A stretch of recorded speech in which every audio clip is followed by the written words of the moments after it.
I appreciate for your opportunity, for your time. I've only got a few minutes here, so I've written some things down so you don't have to listen to me ramble. But there is an evil I have seen under the sun, the sort of error that arises from a ruler.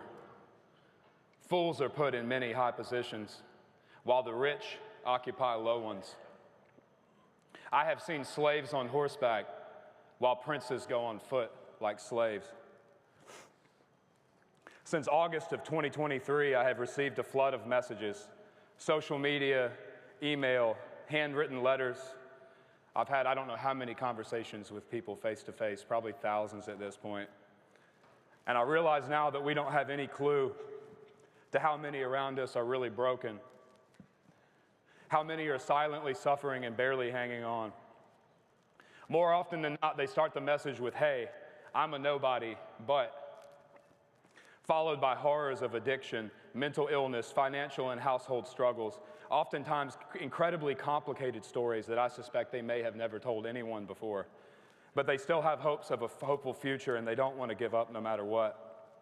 And it kills me because these people, they aren't nobodies, as they describe themselves. Our modern society's convenient, comfortable, fragile little existence is oftentimes carried on the backs of these self-declared nobodies. And forgive my generalization, but in the modern world, we are so busy idolizing the genuine nothings of society, the self-centered celebrities, spineless politicians, clickbait social media influencers. It seems from my perspective that oftentimes these people live comfortable little lives while many of our real heroes are dragged through the mud and never once given a genuine thank you for it.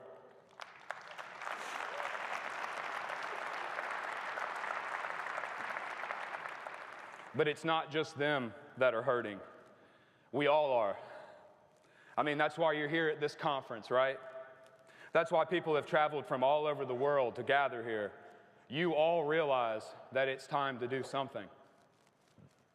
So to set the record straight, I'm not here as an intellectual or a psychologist or a politician or even a respected member of society, all things considered. I'm a high school dropout who lives in a log cabin in the woods in Virginia. I myself am just a 32-year-old nobody. So I'm just here today as the messenger. I believe that many of the problems identified at this conference are quite possibly symptoms of a bigger problem. We currently exist in an age of rapid digital immersion. The current average American teenager will have spent something like 30,000 hours by the time they are 30 on social media.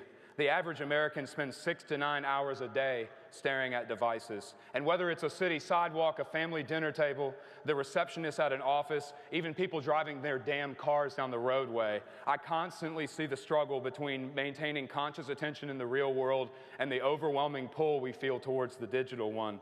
And in my unprofessional opinion, neuroplasticity has made us increasingly digitally proficient, but at a cost of being digitally dependent.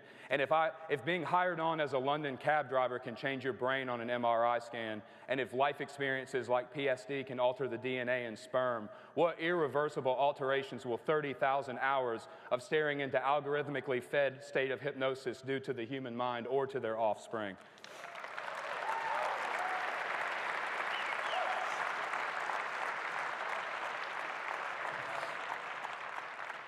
And in this short breath of time, we live in a state of existence that quite possibly no one else in world history has. We have both access to instant global connectivity, infinite information, and consumer-level access to artificial intelligence, but we're the last few humans in world history who remember what life was like before it. We are the last living people in history to have experienced life before the digital age. And I fear that it may become nearly impossible for younger generations to even differentiate the digital world from the real one before the end of my lifetime.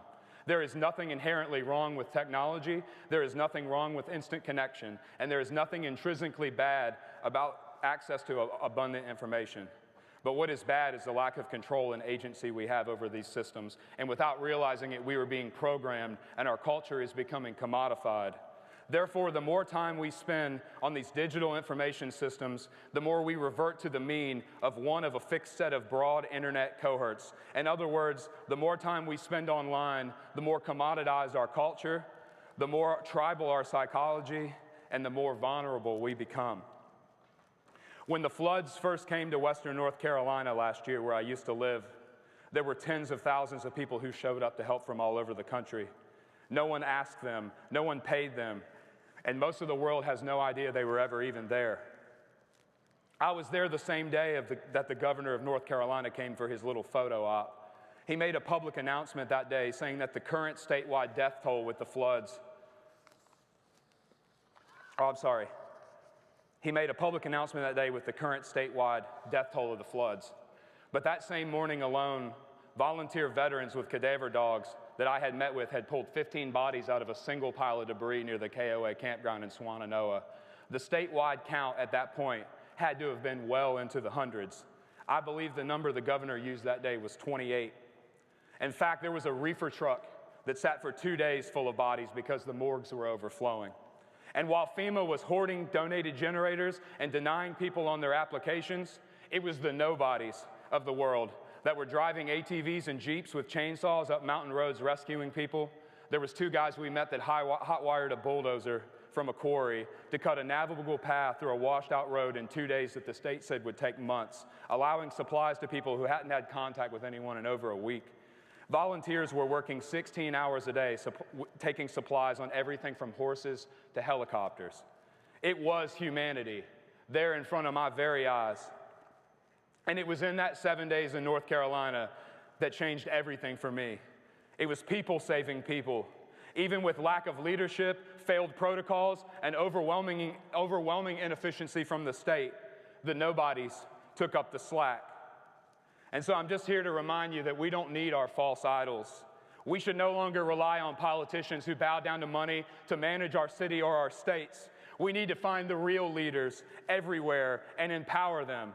Western North Carolina was proof to me that there is an army of good people left in this world who want to do good things. We just have to give them places to gather and give them the ability to act.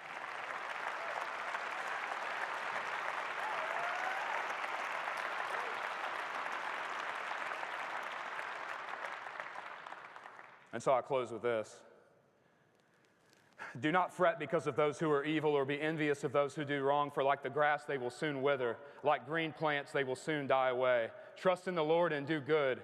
Dwell in the land and enjoy safe pasture. Take delight in the Lord, and He will give you the desires of your heart. And so I'll see you on April the 5th in Spruce Pine, North Carolina for the first official gathering. It is now my life's mission to revive rural America one town at a time. It's called the Rural Revival Project. So thank you for listening.